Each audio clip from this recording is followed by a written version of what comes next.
Good evening. This is Akashvani. I am Valsa Williams with the news at 9.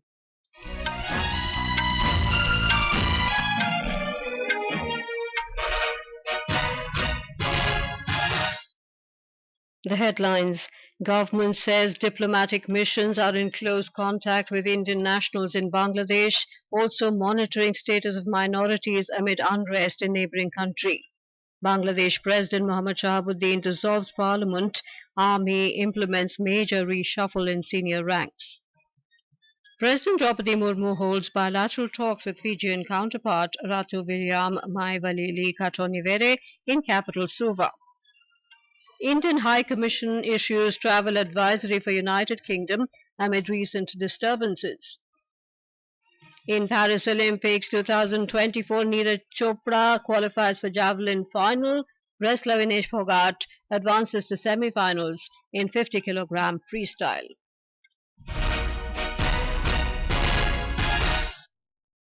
India is in close and constant touch with its nationals in Bangladesh through its diplomatic missions amid unrest in the neighbouring country. In a suo statement in both houses of parliament over the situation in Bangladesh today, External Affairs Minister Dr. S. Jaishankar said New Delhi is monitoring the situation with regard to the status of minorities. We are in close and continuous touch with the Indian community in Bangladesh through our diplomatic missions. We are monitoring the situation with regard to the status of minorities. There are reports of initiatives by various groups and organizations to ensure their protection and well-being. We welcome that, but will naturally remain deeply concerned till law and order is visibly restored. Dr. Jaishankar informed the Lok Sabha and the Rajya Sabha that presently around 19,000 internationals are in Bangladesh, including 9,000 students. He said the bulk of the students have already returned to India last month on the advice of the High Commission in Dhaka. He said Bangladesh Prime Minister Sheikh Hasina had apparently decided to resign from her post after meeting with leaders of security establishments. He informed that she had requested approval to come to India for the moment and arrived in Delhi last evening. On 5th August, demonstrators converged in Dhaka despite the curfew. Our understanding is that after a meeting with leaders of the security establishment, Prime Minister Sheikh Hasina apparently made the decision to resign. At very short notice, she requested approval to come for the moment to India. We simultaneously received a request for flight clearance from Bangladesh authorities. She arrived yesterday evening in Delhi. In the last 24 hours, New Delhi has also been in regular touch with the authorities in Dhaka. The External Affairs Minister added that the situation in Bangladesh is still evolving. In Bangladesh, in a major reshuffle in the top level of army, Major General Ziaul Ehsan has been relieved from his post, while Lieutenant General M. Saiful Islam was transferred to the Foreign Ministry. In another development following a unanimous decision made during a meeting between Bangladesh President Mohammad Shahabuddin and the chiefs of the three services, Bangladesh Nationalist Party chairperson Begum Khalida Zia has been released from house arrest along with representatives from various political parties and civil society. We have more from our Dhaka correspondent. In Bangladesh, political developments become very fast after fall of Sheikh Hasina-led government. A major reshuffle has taken place in these top positions of Bangladesh army. Besides, Bangladesh Nationalist Party chairperson Begum Khalida Zia has been released from house arrest along with representatives from various political parties and civil society. Earlier in the afternoon, the president dissolved the national parliament following a high-stakes meeting with key stakeholders. The atmosphere of anxiety and fear have been prevailing in the political clash of Bangladesh. Naval Singh Parmar, Akashvani News, Dhaka. The Lok Sabha today took up the Finance Bill 2024 for consideration.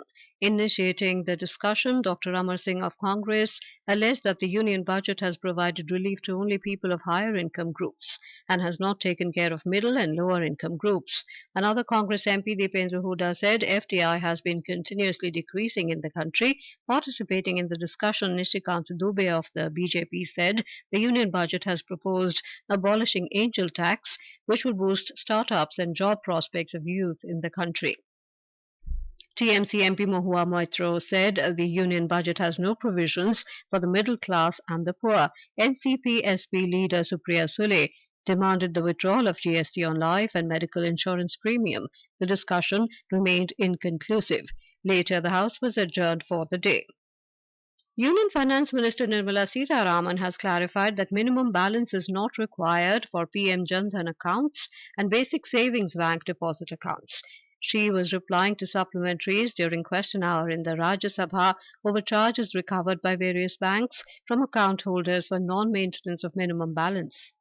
Member is talking about banks collecting money for basic minimum balance which is not there in the account. That doesn't apply to PM Jan Dhan accounts and the basic accounts of the poor people. It is only for others whose minimum balance is expected to be a certain level. That is already a very clear statement which we have said in several occasions. I'm happy to say it even now. Later, the House was adjourned for the day. President Draupadi Murmu has departed for Nadi in Fiji after completing official engagements in the capital Suva. After holding bilateral meetings during the day, President Murmu attended a reception hosted by the Fijian president. Earlier, the president held bilateral talks with her counterpart, President Ratu William Maivalili Katonivere in capital Suva. In a social media post, President Murmu said during the meet, the two leaders discussed ways to further deepen the India-Fiji relationship. We have a report. After holding a day-long diplomatic and bilateral engagements, President Draupadi Murmu laid the wreath at the National War Memorial and garlanded the bust of Mahatma Gandhi at the Mahatma Gandhi High School in Suva this evening. The president later attended the reception hosted in honor by Fijian President William Katonivere. Speaking at the reception, President Murmu expressed confidence that India and Fiji would further deepen this 75-year-old historic relation and expand the multifaceted engagement. I would like to express my deep appreciation for the strong democratic ethos in Fiji. Each one of you has a very solemn responsibility for serving the people of this beautiful country. Despite the vast difference in our size, both our countries have much in common, including our vibrant democracies. President Murmu later departed for Nadi, from where she will embark for Auckland in New Zealand tomorrow to begin the second leg of a three-nation state visit. With Sri Sai Vempati's report from Fiji, Abhishek Mukhopadhyay for Akashvani News. This is Akashvani giving you the news. For quick news updates round the clock, follow us on our X handle at AIR News Alerts. The Indian High Commission in London has issued an advisory urging citizens to stay vigilant and exercise caution while travelling to the UK in view of recent disturbances in the country. The advisory urged visitors from India to follow local news and advisories issued by local security agencies and to avoid areas where protests are underway. The High Commission of India in London is monitoring the situation closely. Union Minister of Labour and Employment Dr. Mansukh Mandavia today directed the implementation of the Employment-Linked Incentive ELI scheme in a mission mode and stressed on robust mechanism to ensure that the benefits of the scheme reach the true beneficiaries. The Union Minister said the government is committed to creating a sustainable and inclusive employment ecosystem. He said the ELI scheme is designed to facilitate job creation and provide incentives to employers and employees. Dr. Mandavia chaired a meeting on the ELI scheme in which Union Minister of State for Labour and Employment Shobha Karandlaje and senior officials of the ministry and EPFO officials were also present. In Uttarakhand, the rescue operation is almost complete in Kedar Ghati of Rudraprayag district. Helicopter journey to Kedarnath Dham will resume from tomorrow. Chief Minister Pushkar Singh Dhami today conducted an aerial inspection of the disaster-affected areas of Rudraprayag district. He said the government is working fast to operate the Sri Kedarnath Yatra route. Rescue अभियान लगभग पूरा हो चुका है। जो हमारा जनजीवन प्रभावित हो गया है, सड़क मार्ग पूरी तरह से भूस्खलन की चपेट में आ गया है। वैकल्पिक मार्ग पर भी हम पूरी तरह से विचार कर रहे हैं कि वैकल्पिक मार्ग बनाया जाए, कुछ नए हेलीपैड बनाए जाए। मैं प्रधानमंत्री जी का धन्यवाद करता हूं और गृह मंत्री जी का धन्यवाद करता हूं कि उन्होंने इस मुश्किल समय में हमारा पूरा साथ दिया और अब जल्दी से जल्दी फिर से यात्रा प्रारंभ हो, इसके लिए हम सारे प्रयास कर रहे हैं। Devotees reaching Kedarnath Darshan through helicopter services will be given a discount of 25% in the fare, the cost of which will be borne by the state government. In Gujarat, over 45 dams in the state are overflowing and have been put on high alert. Sardar Sarovar Dam, the largest dam in the state, has reached 60% of its storage capacity. Following torrential rains in South Gujarat, water level is also rapidly increasing in the Okai Dam, one of the largest dams in South Gujarat region. Meanwhile, the IMD has forecast heavy rains in some parts of the state on Thursday. In Kerala, the Cabinet Subcommittee camping in the region has directed to intensify search operations on both banks of Chaliyar River. It also directed that the help of the Navy and the Coast Guard may be sought to ensure that the bodies have not flowed into the sea. This evening, 22 unidentified dismembered body parts of landslide victims were interred at the burial site at Puttumala. Andhra Pradesh Chief Minister Nara Chandrababu Naidu today had an online meeting with the YouTube Global CEO Neil Mohan and Google Asia Pacific head Sanjay Gupta. The Chief Minister mentioned on social media platform X that during the meeting they discussed setting up a YouTube Academy in Andhra Pradesh in collaboration with local partners to foster AI, content development, skill development and certification programs.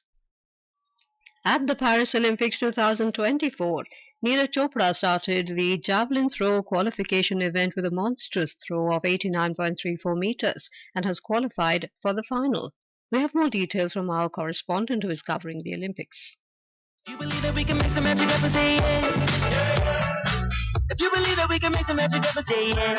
Yes, we on that too.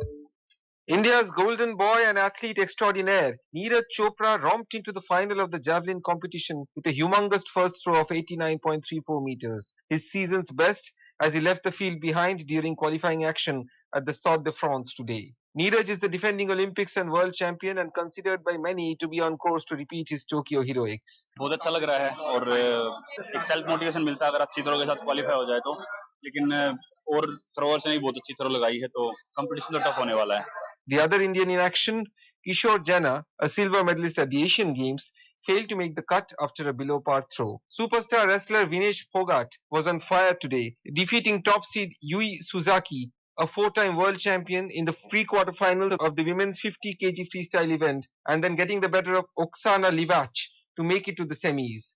She is just one win away from a medal. Later tonight, the men's hockey team face off with Germany in a blockbuster semi-final to get a right to play Netherlands in the final. This is Shaurya Chaudhary reporting for Akashvani from Paris.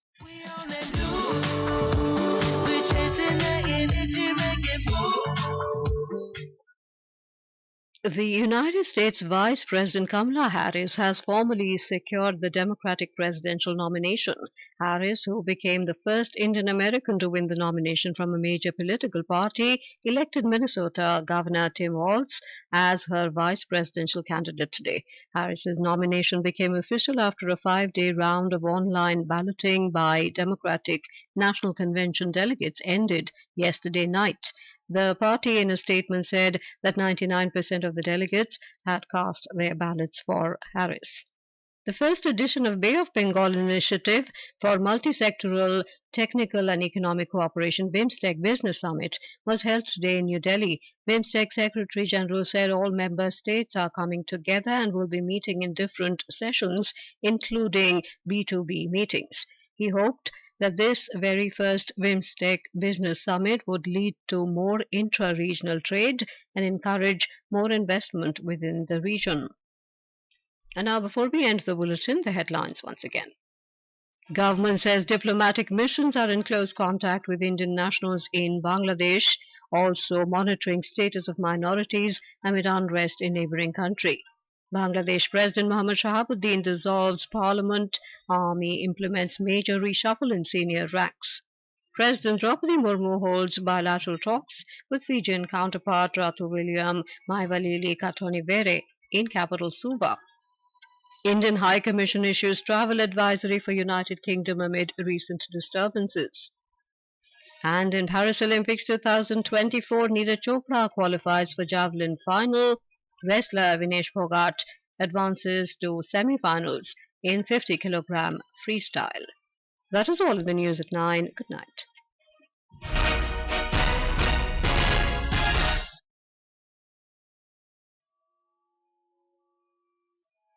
This is Akashvani. In the program Spotlight, now we bring you a discussion on significance of first BIMSTEC Business Summit in fostering regional collaboration through trade and investment. The participants are Joynto Roy Chaudhary, economic analyst, and Aditya Shukla, Akashvani correspondent. India is hosting first BIMSTEC Business Summit in New Delhi. BIMSTEC, that is, stands for Bay of Bengal Initiative for Multi-Sectoral Technical and Economic Cooperation, is an international organization of 7 South Asian and Southeast Asian countries along the coast of Bay of Bengal who work together on various issues including technological and economic cooperation. The 3-day summit commenced today in New Delhi. It is being organized by the Ministry of External Affairs in association with the Confederation of Indian Industries, that is CII. To have a detailed view on the summit's importance,